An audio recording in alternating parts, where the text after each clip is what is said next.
ধোয়া ওঠা গরম চায়ের সাথে সকলকে শুভ সকাল জানাই। আর সকালবেলাটা আমার শুরু হলো এখন। এটা তো কুয়াশাচ্ছন্ন সকাল, অপূর্ব সেই দৃশ্য। সাইড দিয়ে যাচ্ছে ট্রেনের আওয়াজ। তাহলে ভাবতেই পারছো কতটা সুন্দর।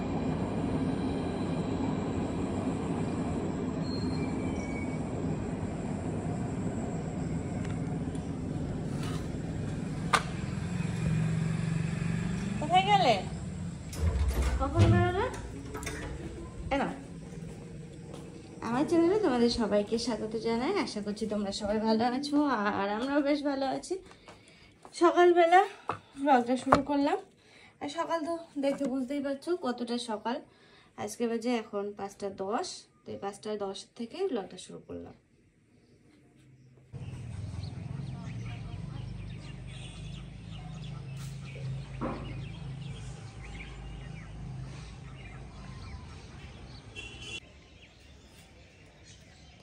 আমি দীপা সকাল সকাল ঝাঁটা হাতে করে চলে আসলাম, তোমাদের সামনে সরিয়ে দিলাম।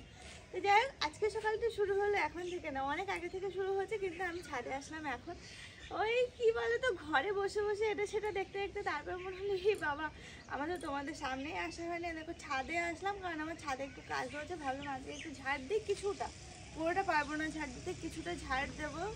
তো ভাবলাম তোমাদের সঙ্গে, কেননা এটাও শেয়ার করে নিই, বেশ ভালোই লাগে। দেখো ওয়েদারটা এত সুন্দর, কুয়াশা কুয়াশা ওয়েদার, প্লাস আবার ধোঁয়ায় আমার পুরো মানে আমি নিঃশ্বাস নিতে পারি না, কষ্ট হয় ধোঁয়াতে আমার। ওয়েদারটা এমন হয়েছে না, ঘুম থেকে উঠে গেছি না অনেকক্ষণ আগে, তোমরা দেখলে। কিন্তু কি বলো তো, এরকম ঘুঘু পাখির দুটো দেখতে পাচ্ছ। আর হ্যাঁ, আগে না সবাই বলতো যে কি যেন বাড়িতে ঘুঘু চলবে না কি যেন, এরকম মানে ঘুঘু পাখি বাড়িতে আসলে রাখতো না সবাই, তাড়ানোর চেষ্টা করতো। কিন্তু কি বলতো, আমাদের বাড়িতে না নানান টাইপের পাখি আসে। সত্যি কথা বলতে কি, সব টাইপের পাখি আসে। আর টিয়া পাখি তো এই বড় গাছগুলোতে সারাক্ষণের জন্য কিচিরমিচির করতে থাকে।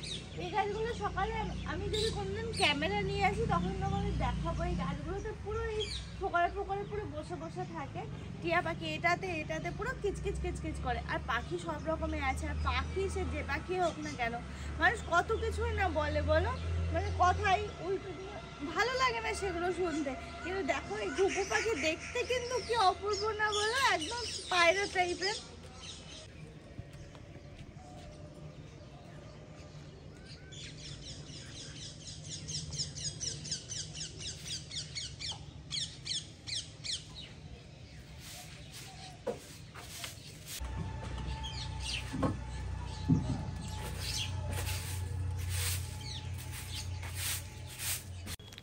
এক্ষুনি তোমাদের বললাম না টিয়া পাখি, ওই দেখো টিয়া পাখির আওয়াজ শুনেছো, এক্ষুনি ডাকলো। আজকে সকালটা খুব সুন্দরভাবে শুরু হলো দেখলে। আর ভোরবেলা উঠলে না সারাটা দিন এত ভালো যায় না, মন থেকে শুরু করে সব কিছু। তবে আমার ঘুমের পরিমাণটা একটু বাড়ার কারণে আমি বিছানাতে মানে সকালবেলা রান্নাবান্না সেরে তো চলে আসি, দুপুর প্লাস সকালের মা আর আমি দুজন মিলে করি। তো সেরে আসার পরে যখন বিছানায় মোবাইলটা নিয়ে একটু বসি না, কেমন যেন ঘুম পেয়ে যায়, শুধু আমি ঝিমাই। তো অর্পণকে বলি এত কেন ঘুম পাচ্ছে, এত কেন ঘুম পাচ্ছে। তো সাংঘাতিক পরিমাণে মানে ঘুমের পরিমাণটা একটু বেড়েছে, তার কারণে আমার সমস্ত কাজকর্ম এদিক সেদিক হয়ে যাচ্ছে। যেটা প্ল্যানে আছে, মানে যেটা মাইন্ডে আমার সেট হয়ে আছে যে আমি এটার পর এটা করব, কিছু করা হচ্ছে না জানো। সব কিছু কেমন যেন ঢিলে হয়ে যাচ্ছে। এমনকি আমি সেই শাড়িটা পর্যন্ত এখনো কমপ্লিট করে, তবে আজকে আমি ঠিক করেছি যত রাতে হোক যত যাই হোক না কেন, আমি মোটামুটি আর 1 থেকে 2 ঘন্টা বসলে শাড়িটা কমপ্লিট হয়ে যাবে। সেটা আমি কমপ্লিট করবই, সেটাই আমি ঠিক করেছি। আজকে আমি করবই করবো, আমি ঘুমাবো না। দরকার আমি এই রোদ্রের মধ্যে ছাদে এসে কাজ শুরু করব, তাও ঠিক আছে। ঘুমটাই আমার সব কিছু ওজ্জা করে দিচ্ছে, মানে কোনো কাজ প্ল্যান মাফিক হচ্ছে না। জানো তো, এই যে বসে বসে ঝাড় দিচ্ছি না, একটা জিনিস খেয়াল করলাম, এতে যেন কষ্টটাও কম হচ্ছে। দেখো না, পুরো ছাদ ঝাড় দেবো না বলতে বলতে কিন্তু আমার মাত্র আর এইটুকু বাকি আছে, পুরো ছাদই ঝাড় দিয়ে ফেললাম। বসে বসে দিচ্ছি কেন বলো তো, এই যে ঝাঁটাটা এরকম হয়ে গেছে, তো বসে বসে দিতে সুবিধা হচ্ছে। Our hearts beat to the city streets. We began to feel the fire.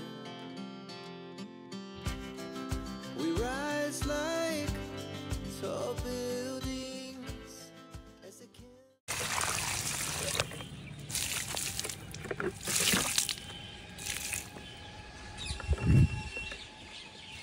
চলো এবার যাওয়া যাক নিচে।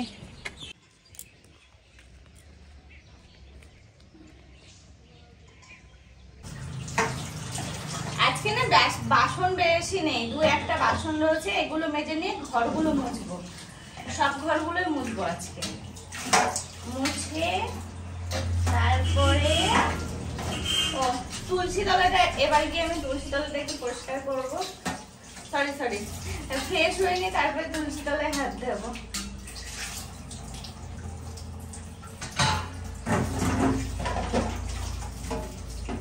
চলো এখানকার কাজ হয়ে গেল, এবার যাব ঘরে হাত দিতে। ঘরের কাজ হয়ে গেলে তারপরে নিজে ফ্রেশ হয়ে নিয়ে তুলসী তলাতে হাত দেবো।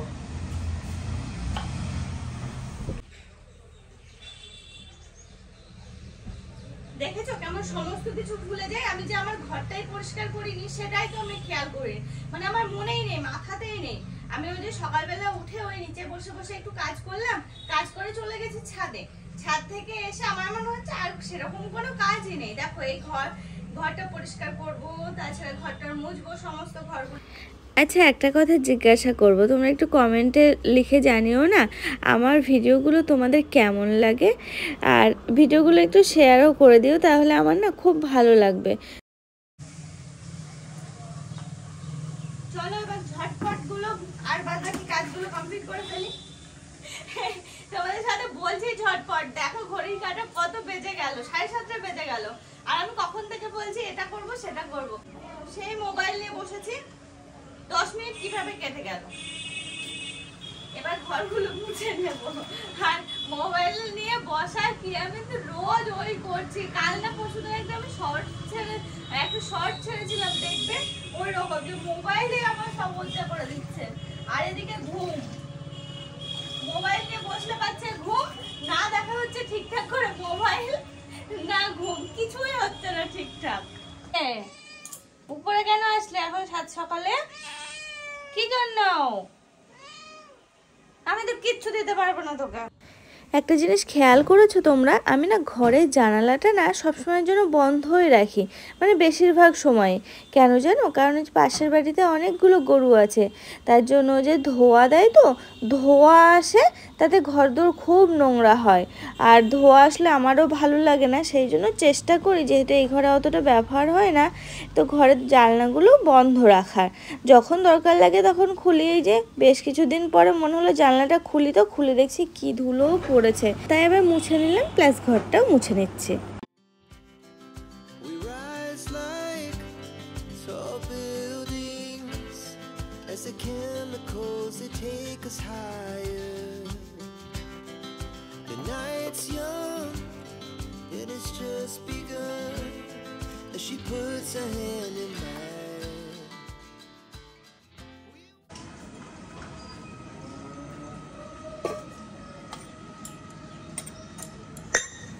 আজ অনেক দিন পর শাড়ি পরলাম, তার কারণ আজকে হচ্ছে বৃহস্পতিবার। আমি ভাবি প্রতি বৃহস্পতিবার এই যে একটু শাড়ি পরবো, একটু আলতা সিঁদুর সুন্দর করে পরে মা লক্ষ্মীর মতো সেজে থাকবো, কিন্তু সেটা আর হয়ে ওঠে না। তবে আজকে হয়েছে, আজকে শাড়িটা আমি পরে নিলাম, সে যত বেলায় হয়ে যাক না কেন। এখানে আমি কর্পূর জ্বালিয়ে রেখে গেছিলাম বাইরে, দেখলেই তো দেখো কর্পূরটা সামান্য একটু কর্পূর দিয়েছি চার সাইডে, কি সুন্দর লাগছে, মনে হচ্ছে যেন বরফ, এত সুন্দর।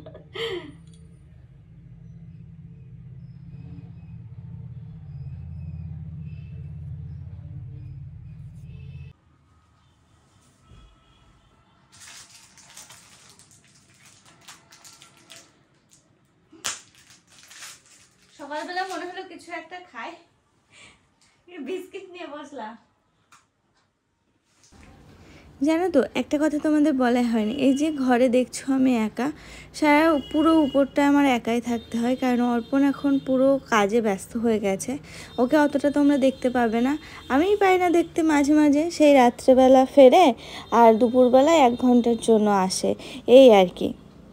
তো এইভাবেই কাটছে জীবন, আর কি করা যাবে বলো।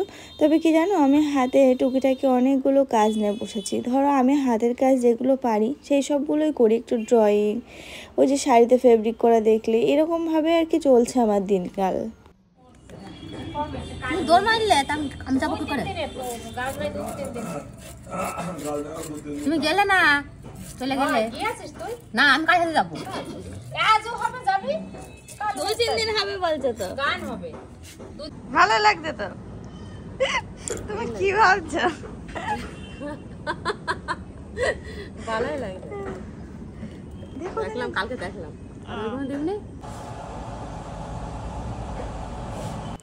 সকালে রান্নাবান্না কিন্তু শুরু হয়ে গেছে। আমি একটু ডিম সিদ্ধ চাপিয়ে দিলাম আর একটু ডাল চাপিয়ে দিলাম সিদ্ধে। এখন সবজি কাটতে বসবো, কপি আছে, কপিটা কাটবো, বরবটিগুলো তো কাটতে হবে। বরবটি আর সব কেটে ফেলে গেছে।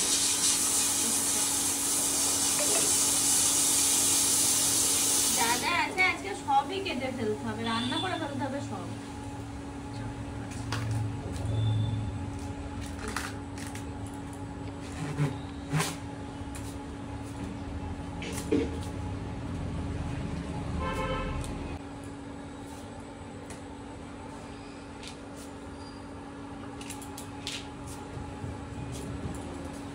সব রকম কাটবো, আচ্ছা ঠিক আছে।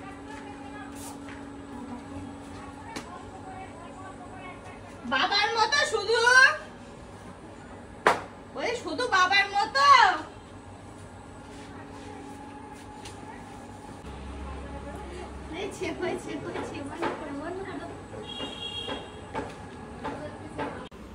জানো তো আজকে এক এক করে অনেক কিছু রান্না বান্না হয়ে গেল। এই দেখো এখন আবার কপি কাটছি।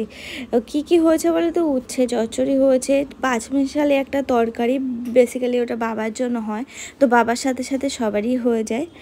আর ডাল, ডিম সিদ্ধ, আবার কপি হচ্ছে, প্লাস মেন আইটেম যাই হোক কিছু একটা হবে। ও হ্যাঁ, বাবার জন্য মাছটা অলরেডি হয়ে গেছে, লাঠা মাছ, আর আমাদের জন্য দেখি কি নিয়ে আসে সেই বুঝে রান্না করব।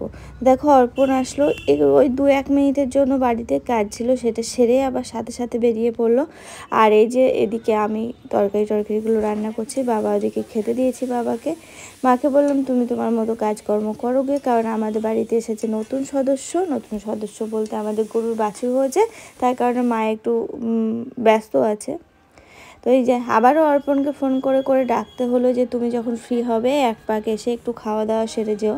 দেখো যত কাজকর্মই করুক না কেন, খাওয়া দাওয়া না করলে শরীর ভালো থাকবে না, আর কিছুতেই এনার্জি পাবে না। তো অর্পণ সাথে করে নিয়ে এসেছে শোল মাছ। আর এই শোল মাছের গল্প কি জানো, শোল মাছ না আগে আমি খেতাম না, না লাঠে মাছ খেতাম, না শোল মাছ খেতাম, কিন্তু এখন শোল মাছটা আমার এত ভালো লাগে না, আমি অর্পণকে বলি, তো অর্পণ বললে খান, আমি রোজ নিয়ে এসে দেবো। বললে না, রোজ নিয়ে আসলে আবার অতটা ভালো লাগবে না, মাঝে মাঝে নিয়ে আসবে, বেশ সুন্দর খেতে, সত্যি এতদিন যা মাছ খেয়েছি সব থেকে যেন বেশি টেস্টি লাগে এখন এই শোল মাছটা। তো যাই হোক একটু আমি ভেজে নিচ্ছি, দেখলেই একটু ধোয়া টোয়া সমস্ত কেটে নিয়ে এসেছিলো, ধুয়ে টুয়ে লবণ হলুদ মাখিয়ে একটু ভেজে নিচ্ছি। ওদিকে কিন্তু অর্পণ খাওয়া দাওয়া করে বেরিয়ে গেছে অনেকক্ষণ হলো, আর আমি এখানে একটু এই যে সর্ষে পোস্ত, সামান্য একটু জিরে, সামান্য একটু আদা দিয়ে, আজকে আদাটা দিলাম, অন্যদিন আদা দিই না, দেশি মাছে আদা দিই না, কিন্তু আজকে মনে হলে একটু দিই। তো আদা দিয়ে একটু এই যে ঝোলের মধ্যে দিয়ে একটু ফুটিয়ে নেব। তারপরে চলে আসলাম একটা ডাব কাটতে, কারণ মা একটু বেরোবে, বললো যে ডাবটা একটু কেটে দিতে পারবে বাবার জন্য। আমি হ্যাঁ কেন পারবো না। তো এই ডাব কাটতে বসলাম, মানে বাবার এখন যেহেতু এই সমস্ত কিছু খাচ্ছে, বাবার ট্রিটমেন্ট কিন্তু ঘরোয়াভাবে ভালোই চলছে, আর বাবা অনেকটা সুস্থ হয়ে গেছে। এখন বাবাকে দেখে আর বোঝাই যায় না যে বাবার শরীরটা কিছুদিন আগে অতটা খারাপ হয়ে গেছিলো। তো যাই হোক বাবা অনেক সুস্থ আছে, 2-1 দিনের মধ্যে আবারও টেস্ট করা হবে কি পরিমাণে কি আছে না আছে সমস্ত কিছু দেখার জন্য। তো আমি আবার এই যে ডাবটা সব কমপ্লিট হয়ে গেছে, আর এখন হচ্ছে গ্যাসটা মোছা বাকি আছে, ওটা একটু মুছে নেব, তাহলেই মোটামুটি সব কিছু কমপ্লিট। সকাল দুপুর সব কিছু, এদিকে 12:30 বেজে গেল আজকে তো একটু দেরি হয়ে গেল। বলো একটা পেয়ারা পারি, পারো না, হয়েছে পারার মতো দেখে দেখো এইদিকে এই হ্যাঁ হ্যাঁ হ্যাঁ ওই দেখো পারার মতো হয়েছে না এগুলো, হেভি হয়েছে পেয়ারা। সেদিন মা বারণ করেছে না, বলেছে পাকবে, তারপরে এটা সুন্দর, এটা এটা হেবি সুন্দর। হ্যাঁ হ্যাঁ আরে বেটা আরো বলবো জানি না কিসে পেরেছে। চলে গেছে। হাফ কাটো, হাফ কাটবো কাটো। বলবো হলগুলো মানে সেদিন চলে গেছে। হলগুলো মানে ছিল নিয়ে গেছে। এই দেখো মা বলে দিয়েছে, পরশুদিন বললো মনে হয়, পরশুদিন না তার আগের দিন, যে পেয়ারাগুলো একটু ডাসা হবে। তারপরে সে গাছের পেয়ারা কি বলতো, চোখের সামনে থাকলে না মনে হয় কখন পারবো কখন পারবো। আর ওইটা দিয়ে আর এক খণ্ড করে, আর তুমি এই হাফটা খাও, আমি আর বাবা ওই হাফ হাফ খাবো। হুম হুম হুম হুম দাও, অনেকটা দাও। এই ভালোই হচ্ছে বলো। আনবে না না তুমি খাও। হেভি মিষ্টি।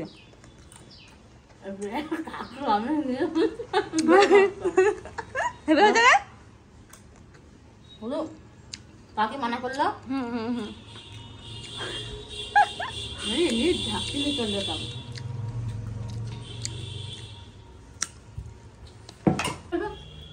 পারিস না এখন, পারিস না টাসা আমি তো কাকে মানা করতে পারলাম না। তুমি তো ভাব হাসতাম, একটা করে পারতাম, মানা করতে পারছি না। আমাদের দেখো, শুনলে তো, দেখো পেয়ারা চোর দেখেছো? না না, গাছে পেয়ারাগুলো হেবি সুন্দর বলো খেতে। সেটা কি সুন্দর। হুম এটা রাখবে না, না না না সব পেন নিয়ে চলে।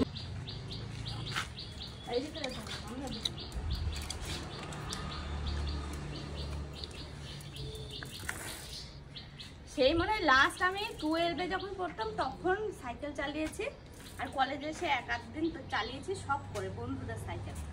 এই বাবা বাবা, এই তো এই তো এই তো হচ্ছে হচ্ছে।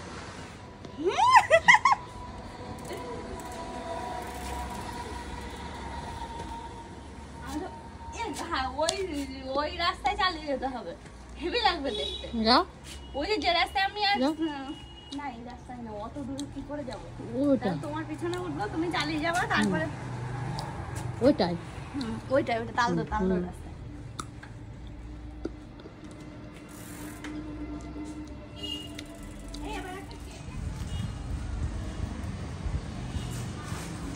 দেখো সমস্ত কিছু কমপ্লিট হয়ে গেছে, এখন আসলাম উপরে, আর দেখছি চলে গেল বাড়ি। তো নিচে যেহেতু গল্প করে বা কথা বলার মতো সেরকম কেউ নেই, বাবা রয়েছে, বাবাকে ফেরাটা দিয়ে এলাম, বাবাও ঘরে গিয়ে একটু শোবে, এবার আমিও এলাম অ্যাপেলটা খেতে খেতে। আর এখন একটু ফ্রেশ হতে হবে, সকালে তো স্নান করেই নিয়েছিলাম, তবে এখন একটু ফ্রেশ হতে হবে, ঘেমে গেছি প্রচুর। দেখো নিচে চলে এসেছে, অনেকক্ষণ হলো, এখন বাজে 8টা। আর কি বানাবো সেটাই ভেবে পাচ্ছি না। ভাত রয়েছে অনেকগুলো, তারপরে বাবাও নেই, মা ঘুমাচ্ছে, মাকে ডাকছি না, ঘুম ভেঙে যাবে বলে। ভাবছি বাবার জন্য একটু সিদ্ধ ভাত চাপিয়ে দেবো, আর আমাদের ভাত রয়েছে, কি করব, ওটা জল দিয়ে গরম ভাত চাপাবো কিনা সেটাই বুঝতে পারছি না।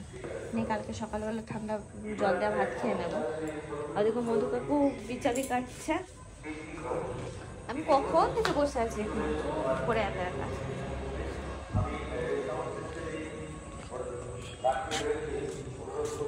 দেখি কাকু, কাকা আমি কখন থেকে বসে আছি, কেউ আসছে না। মা ঘুমাচ্ছে, বাবা তো নেই। হ্যাঁ আচ্ছা এসো, একা একা ভাল লাগে।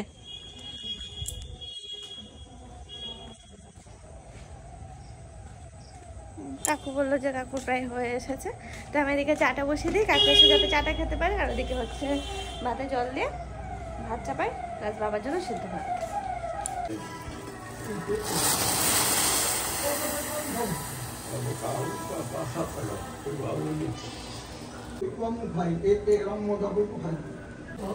আমি বললাম কাকা কচকচাটা খায়।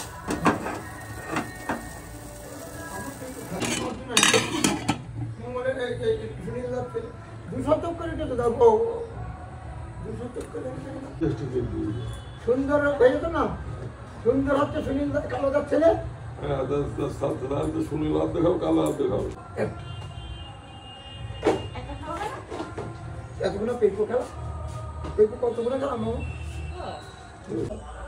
3500 তো আর 300 তো দেখো রাতের খাবার দাবার নিয়ে আমি উপরে চলে এলাম, তারপরে আমি এই ঘরে আসলাম তরকারি ফোটানোর জন্য। হঠাৎ করে মনে হলো ফিল্টারটা এখন জল নেই, আমি একটু নামে একটু পরিষ্কার করার চেষ্টা করি। দেখো উপর সাইডটা মানে উপরে থাকে তো ওই দিকটা তো পরিষ্কারই করা হয় না, প্লাস ভিতরটাও অনেকটা ক্লিন করতে হবে। যে নামাতে গেছি কলটা খুলে আমি পুরো গেছি ভিজে, আমার পুরোটা আবার চেঞ্জ করতে হবে। এখন চেঞ্জ করতে পারছি না, এটা আমি পরিষ্কার করে নিয়ে তারপরে চেঞ্জ করবো। আবার এদিকে ঠান্ডা লাগারও ভয় রয়েছে একটা ওয়েদারের জন্য।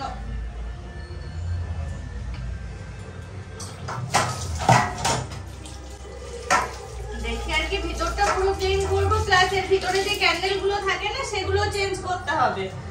এখন আমি তাই অর্পণকে বলছিলাম যে এবার আমি যখন চেঞ্জ করে দিয়ে যাবে আমি দেখে নেবো, তাহলে আমি নিজে নিজে চেঞ্জ করে নিতে পারবো, কাউকে আর ডাকতে লাগবে না। নয়তো কি বলতো যখনই চেঞ্জ করার হয় না ডেকে ডেকে ডেকে ডেকে পাওয়াই যায় না, মানে যারা লাগিয়ে দিয়ে গেছে পাওয়াই যায় না, এরকম আর কি।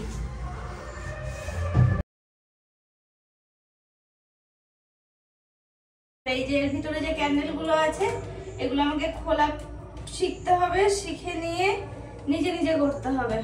কোনটার মধ্যে ক্যান্ডেল তাও আমি কিচ্ছু জানি না, কোনটা চেঞ্জ করে। আই গেস এগুলোই।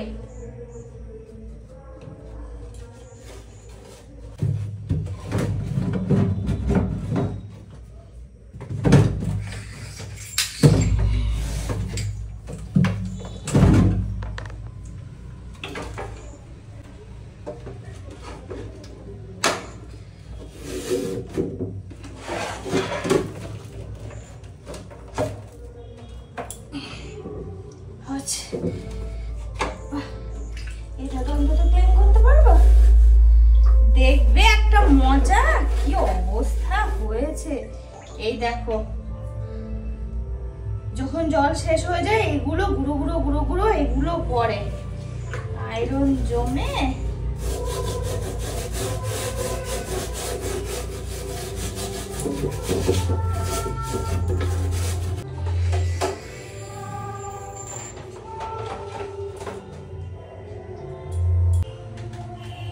এবার আমাকে শিখে নিতেই হবে, কিচ্ছু করার নেই, শিখতেই হবে এবার আমাকে, যাতে আমি একা একা চেঞ্জ করতে পারি।